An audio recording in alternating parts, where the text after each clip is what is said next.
Welcome to Inspired at Home. I'm Tiffany Windsor. What do you dream of? Is it about changes in your life? Traveling to exotic lands? Do you dream about a new creative studio? Do you like to just sit in your garden and daydream? Sometimes we need a subtle or not so subtle reminder to follow our dreams. It's raining! I'm not dreaming of rain. I'm dreaming of sunshine. On today's show, my creative girlfriends and I have some projects to share with you to help to remind you to dream, dream, dream. Starting off the show, my sister Eco Heidi Borchers is crafting up a super cute mosaic rock. Candace Jedrowitz is crafting a dream journal from scratch. And I'm going to show you how to stencil and bling up a dream box. I am so glad that you are joining us today. Come dream with us.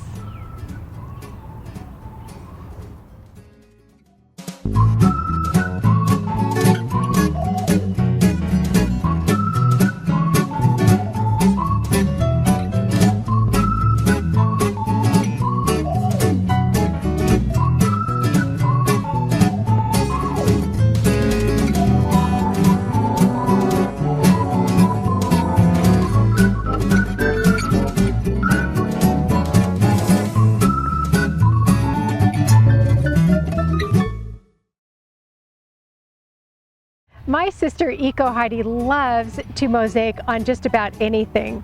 Today she is here to show you how to mosaic with tiles and alphabet beads on a rock. It's the dream big girl herself, my sister Eco Heidi Borchers. Thanks, Tiff. You know, if given the challenge to mosaic on anything, I would probably take it. When I wrote my book, The Beginner's Guide to Mosaics, I took special things that normally you wouldn't think about mosaicing. One of those is a rock. I thought if you could take this and create this, that would be pretty cool. Another thing I love to do in any of my mosaics is I love to create words. So today is absolutely perfect. How about we do dream? Big dream, little dream? Let's see. Check it out.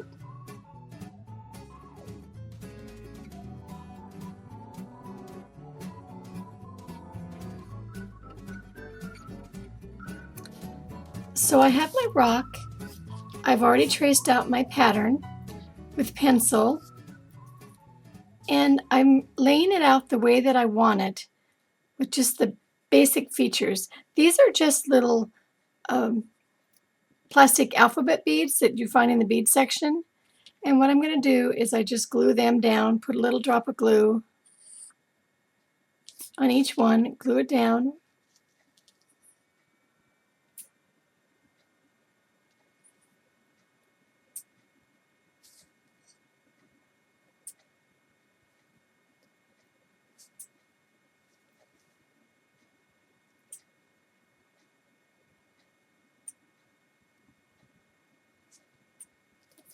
And then, whoops, straighten them out before your glue dries the way you want them. Here's a great flat marble. You can find these just about anywhere nowadays. And these are glass canes, kind of like a Millefiori cane. They're glass.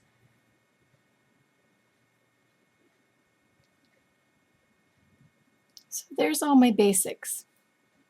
Now I think I will start to cut. I'm using a wheel nipper, and I'm going to cut for my outside edge. And I put my wheel nipper in the stained glass, kind of put my hand over it, cut it,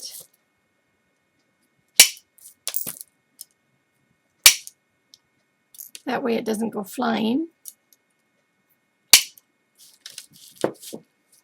And then I just start to glue these. And it's just a little bit of glue. I think we always end up gluing things a little bit with a little bit too much glue. Even that, I try to collect that because if the glue doesn't show, then you can grout it a lot faster. If you're in a hurry. If you're not, then you can just wait overnight.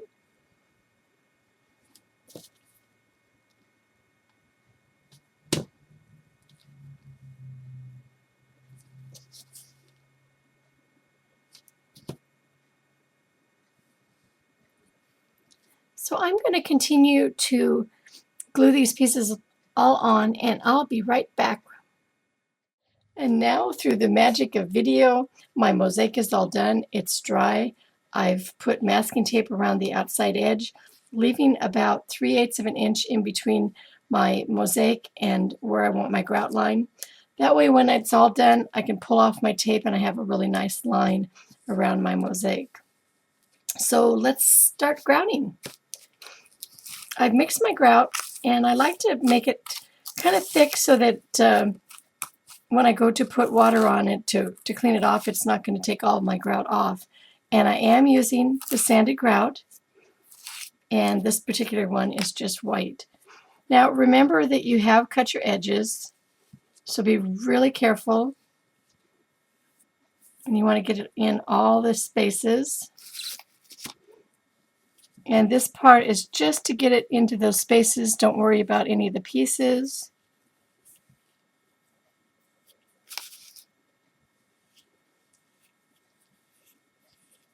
And everything will be cleaned off afterwards. Okay, I've got it all in the spaces. Now I'm going to take a little bit extra where I know that there's just a little bit too much. Whoops. And I just take a soft sponge and put it in the water and take out as much water as you possibly can out of the sponge, because again, you don't want to put more water into the grout. And you just start to very carefully go over, see how it's coming up. You can see the mosaic underneath. And all this process is just smoothing out the grout. Again, we're going to clean off the pieces in just a little bit. Just cleaning off the grout. Squeeze as much as you can get off. There's a couple areas here I can see I have a little hole, so I'm going to make sure I get some grout back over into there and there, and go around where I want my grout on the outside edge, smoothing it out.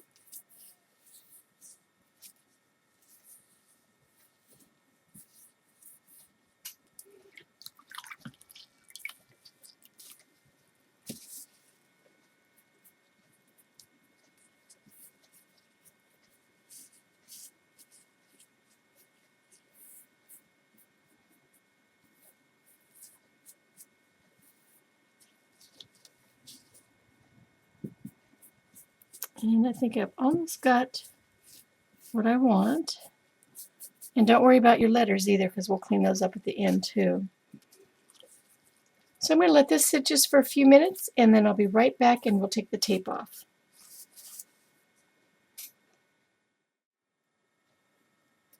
The grout has set up a little bit, so I'm starting to pull out off my tape and just very gently pull off the tape.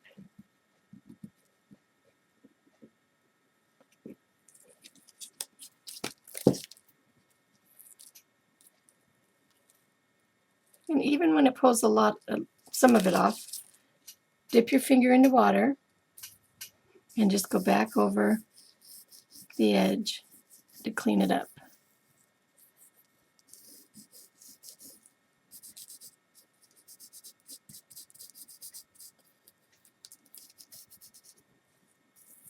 Now at this point you can either put a hairdryer on the tiles, or you can just let it dry overnight.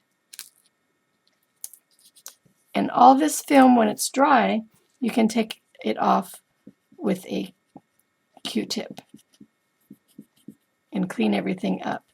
If you wait for it to dry all night, then you can just spray a little bit of like Windex on it and wipe it off with paper towels, and all that extra film, the grout film, comes off.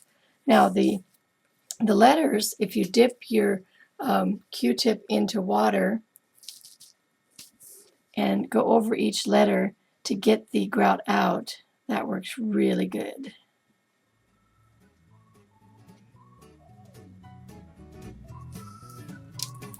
Now, we know that this is probably going to go outside and be garden art, or sometimes I use it for holding a door open.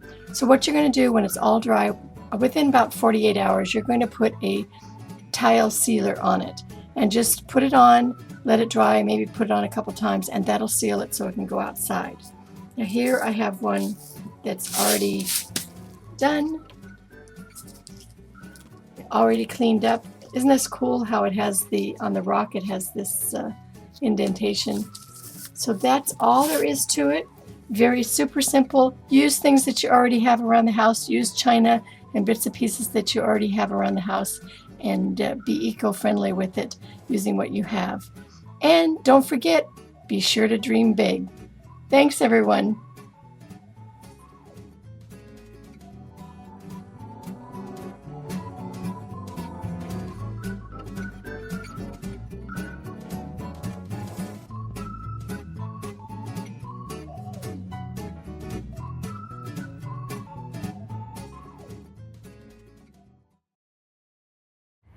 Want to work on making your dreams come true?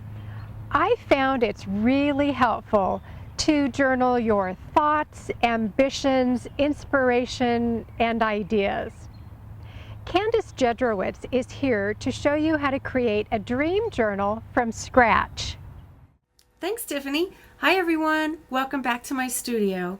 Today, I'm going to take you on a magic carpet ride. It's a whole new world. Just kidding. We're going to be crafting. I'm going to show you how to make this sweet dream journal.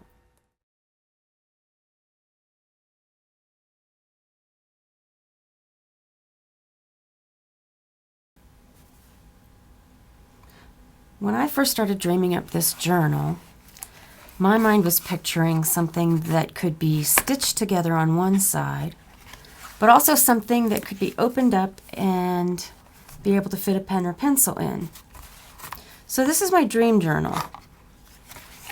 And the first time I did it in these colors, which I love, the pastels. And then I found these colors. And I said, ooh, I need to use something like that. Those are gorgeous. So I've already cut myself 2 pieces. These are the pieces that will bind together with the thread. This is the overlapping piece where the pen will be. And the reason that I chose this side was I would like to make a book one time that I didn't have to cut the paper for. I just folded this in half and decided this is the size that I want. So all I have to do is fold each paper in half, stack them up and make the holes, and that's a journal. And I'm also going to be adding some lovely bead accents, and this will be the floss that I use for the binding. So let's get started.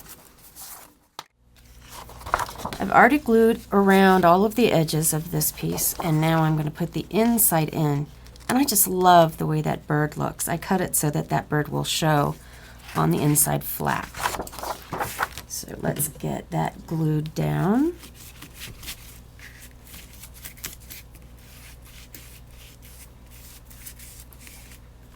I'm going to go kind of close to the edge, or all the way out to the edge. That's okay too.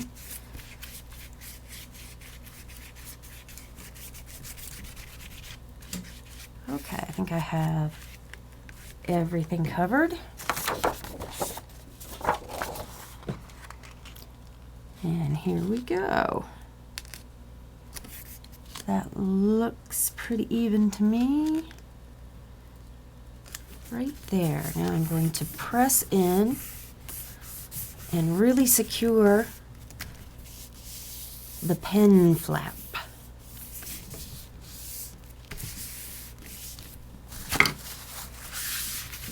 And I'm going to squeegee a little bit to get any pockets of glue to come out to the edge.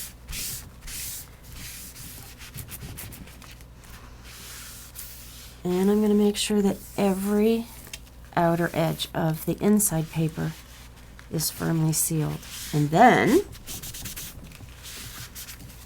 I'm going to put it under a press to keep it nice and flat.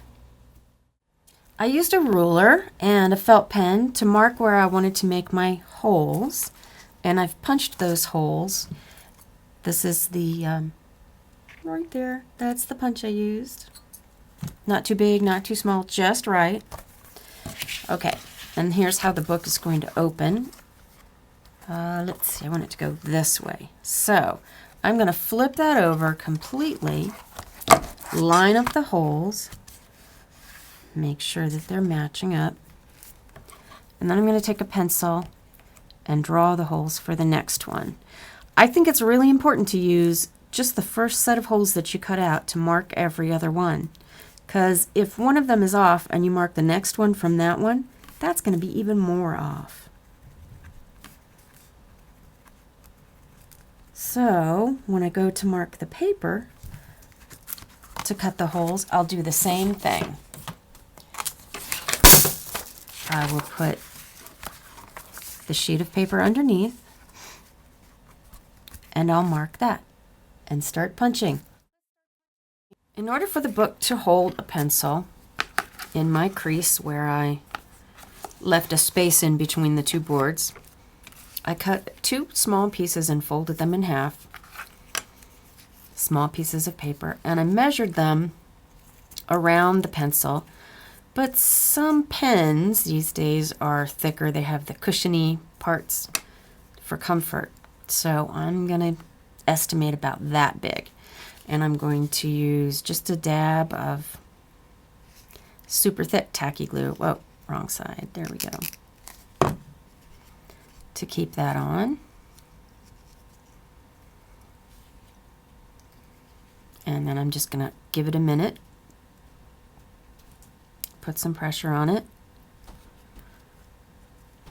and then I will glue it into the groove.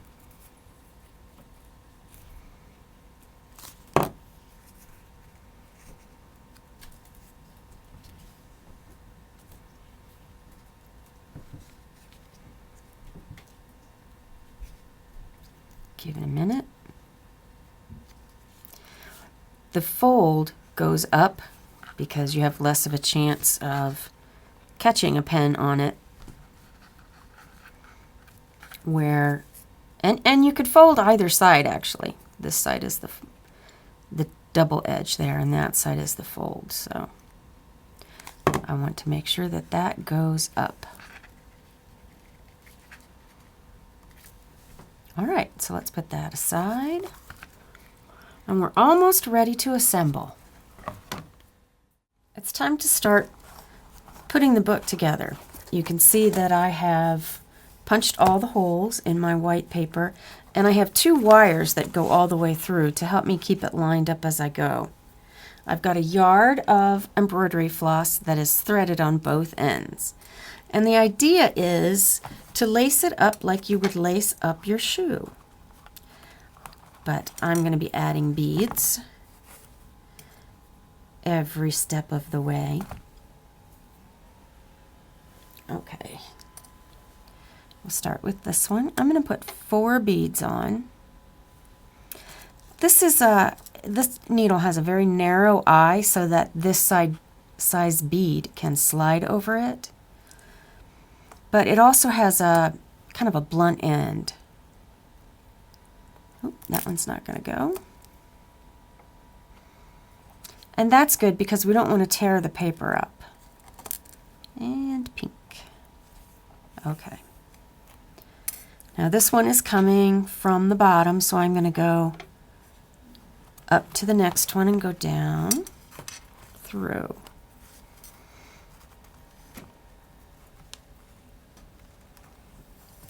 There we go. And I want the beads to kind of stay on the spine. Now we'll thread this one. 4 beads. every once in a while you'll find a bead that doesn't want to slip on, like that one. So you just find another one. There are going to be plenty. Okay, now this time I'm going to go through the underside of that second hole. Where I just went down through, I'm coming up through.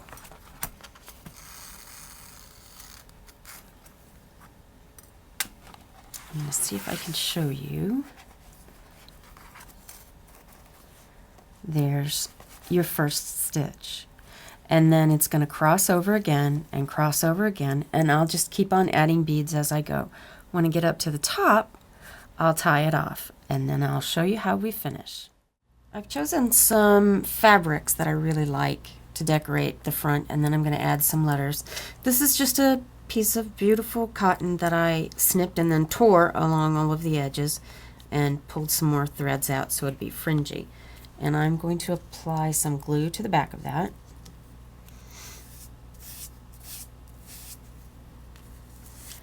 I'm working on a plastic surface so that it's going to be an easy cleanup. And that is about where I want it. So I'm just going to smooth that down.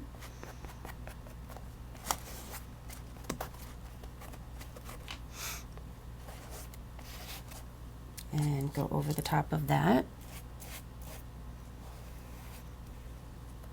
I don't necessarily want to cover the fringe. I kind of like fringe sticking up. That works for me. Let me go under this corner just a little bit. All right. The second piece is felt that I just pulled on the edges to make it a little thinner, a little misshapen, a little odd. That's the way I like things, a little odd.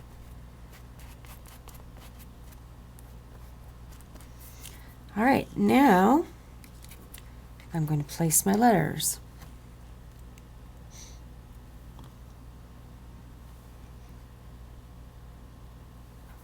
Okay. What I want to do now, you can see I still have both ends threaded. I want to put on some more beads. And then I have a little ceramic piece that I want to add onto the end of the strings before I cut them off.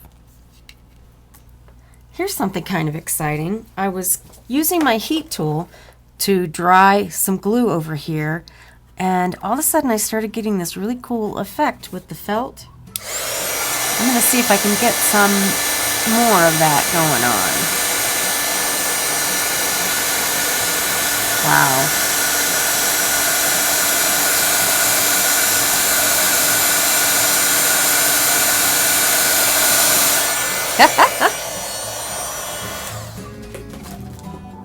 Now that's cool. This project was a real adventure, and I was thrilled to find out about the felt and the heat gun and the Swiss cheese holes. That looks really cool. I hope that you enjoyed it, and I hope that you're inspired to try something like it, and when you do, I hope I get to see it.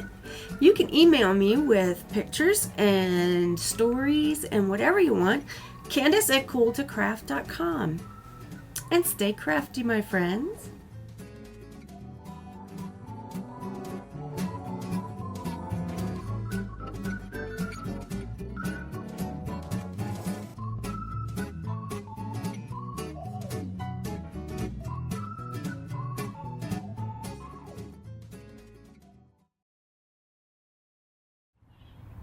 I love to create art boxes.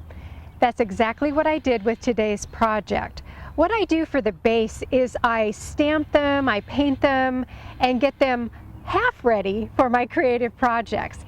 That way, when inspiration strikes, I can go to my creative stash, grab out just my box base, and transform it into whatever I dream of.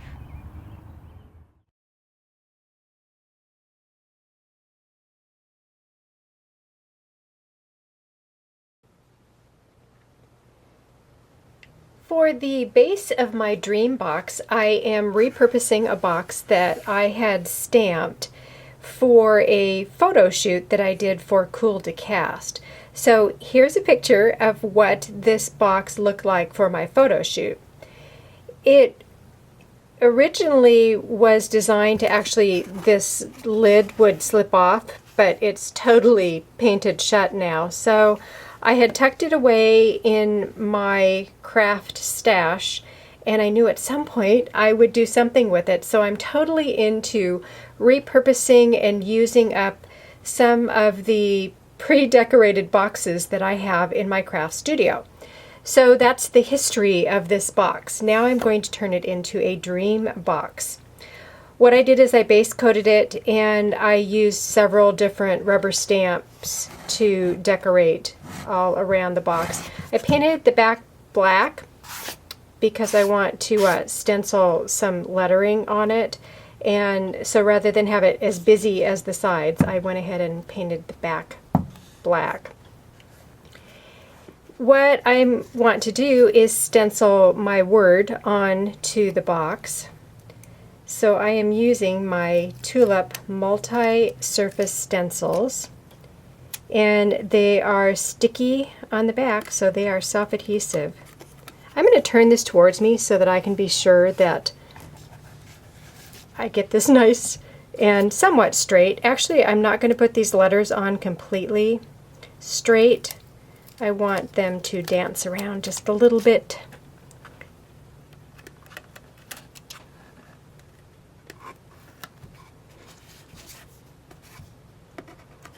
Use your fingers to make sure that it's down securely, so when it comes time to stencil, that you get a really crisp image. This little R I'm wrestling with here. Get down. There you go.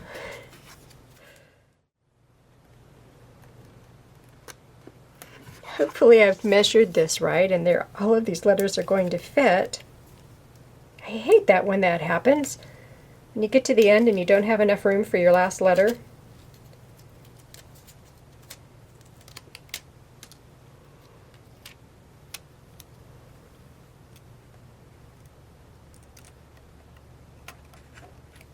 Okay, so here's what I have to do. I need to cut a little bit off the top here so it doesn't overlap that A too much.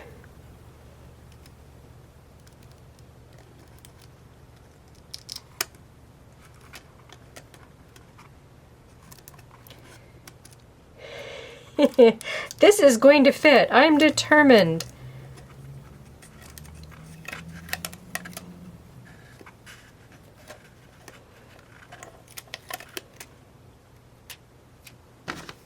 Going to take just a snip off the bottom.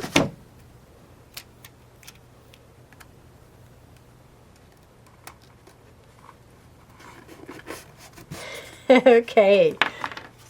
I think we have it.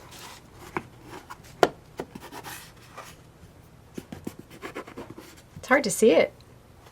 So I'm going to take my black acrylic paint and a cosmetic sponge.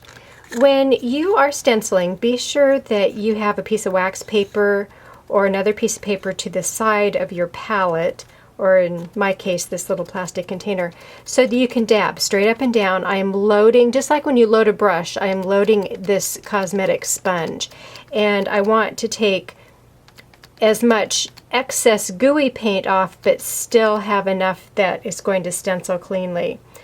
Because this stencil doesn't have a whole lot of room around the outside edge, you're going to have to be careful when you put that paint down that you don't overpaint the stencil. Let's see if I can do that.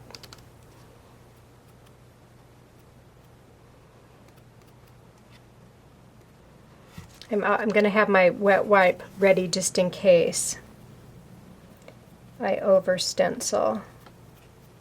I could also take blue masking tape and put it to the side of all of these stencils so I don't have to worry so much about it. Am I going to over stamp outside the lettering?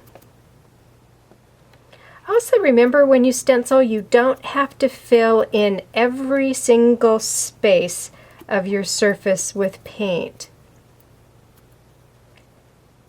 depending on how you place your paint, you can actually give a lot more dimension effect to your letters if you don't fill them in solidly. Now I can see that my E and my R are overlapping just a little bit, so what I'm going to do is make sure I have these painted the way I want, and I'm going to pull them off.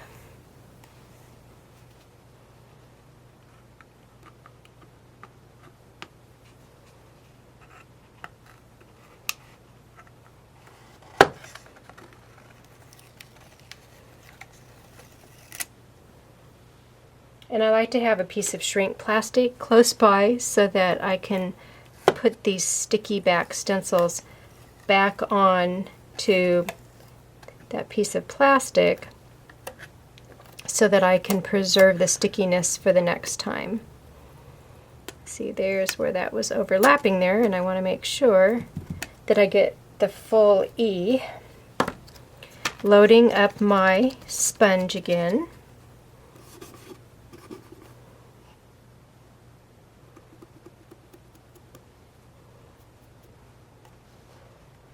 I keep lifting it up because I'm having a hard time seeing exactly where the edge is of the stencil, so I want the light to pick up the edge of that stencil so I can clearly see, so that I can see what I'm doing.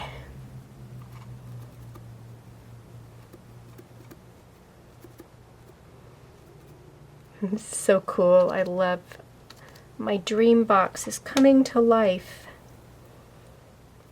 Love it.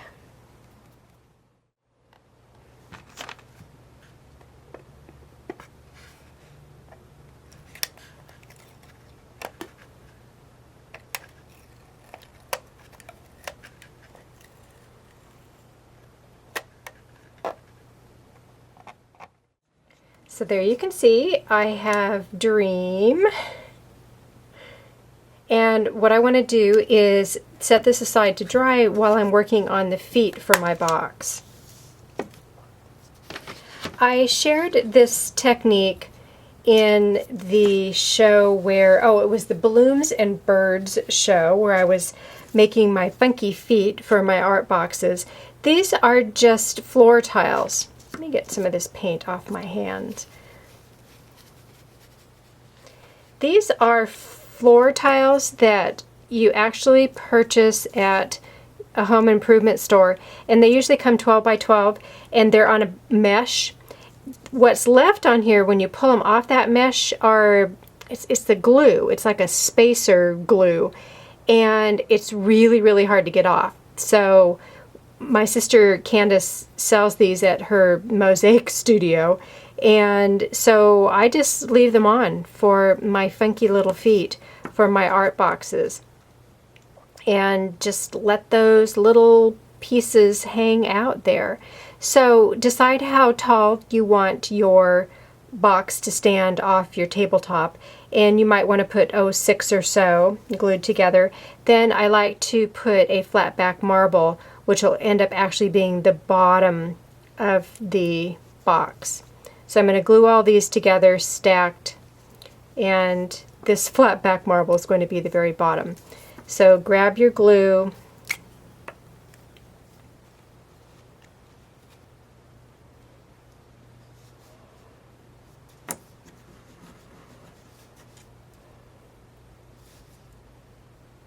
you will find as the glue is drying that these little tiles can slip around a little bit, so be sure you go back and double check to make sure that they're lined up as they continue to dry.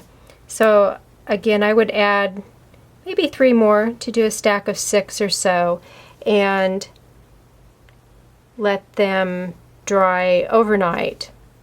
Line them back up, set them aside, and let them dry.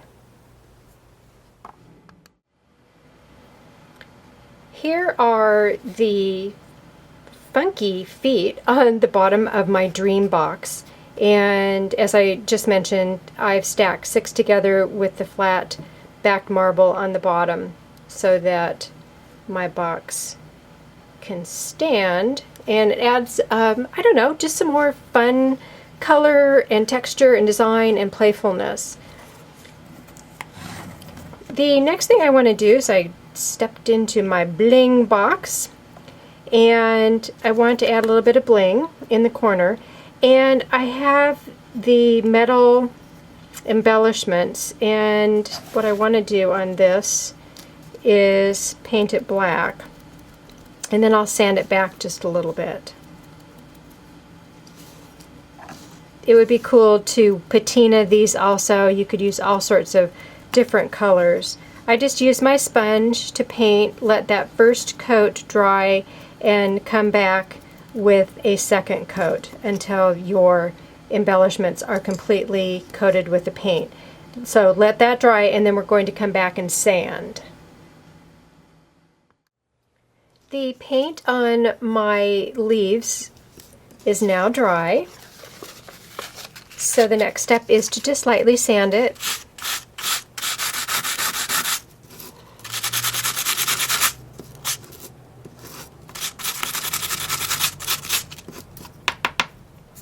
I think that just adds some intrigue to these pieces.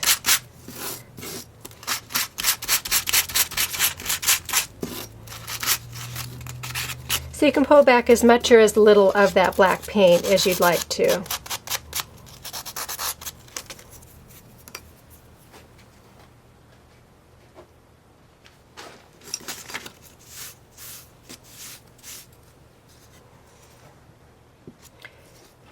And I need to decide where I'm putting my bling.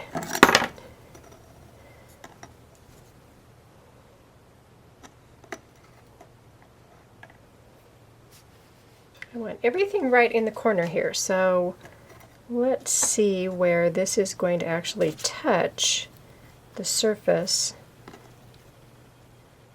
so I can be sure that it holds nicely.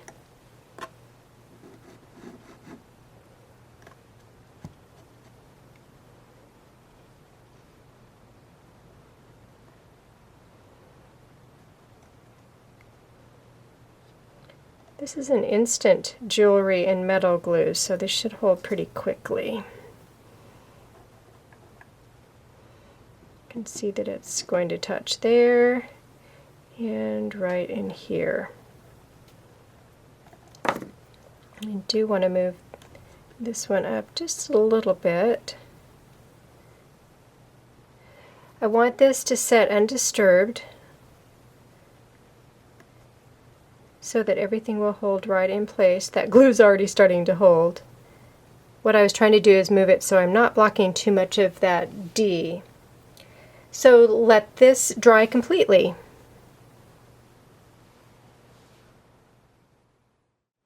While my bling is drying on my dream box, I wanted to show you what I did for the top embellishment.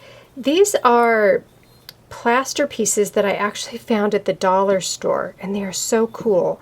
But I wanted to continue to pick up the theme of black in my design, and so let me grab another cosmetic sponge here. So what I do is dab it in, my trusty cosmetic sponge, into the black, and I just start over coloring this piece, but still letting some of that tan show through down in the crevices.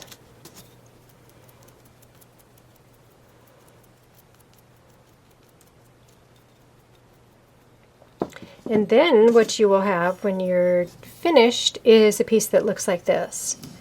So this is what I am going to be gluing on to the top of my dream box. We're almost finished with our dream box. The next step would be to actually glue this on the top of your box, and of course I need to set that upright to do it. So I'm going to show you the finished example in all of its glory, and what I also want to show you is what I did to the back, because I have dream on the front, but it's always good to throw in a bit of joy. So I have a piece of Cool to Cast that I have colored up and added gloss. I've stenciled on joy, and so I can take a look at several different sides of my box to enjoy joy and to remember to dream. Follow my dreams. What I want to encourage you to do is to create your own dream box, and our Cool to Craft Creative Play Muse, Candace J, would love, love, love to see photos of your dream box, and she will share them at cooltocraft.com.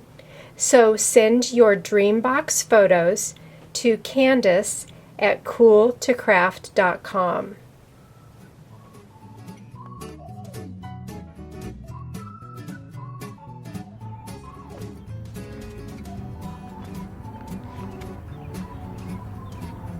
Just in case you missed any part of today's show, here's a quick recap.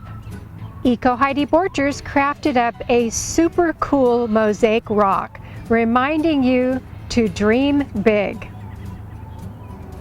Candace Jedrowitz transformed a cereal box into a beautiful dream journal.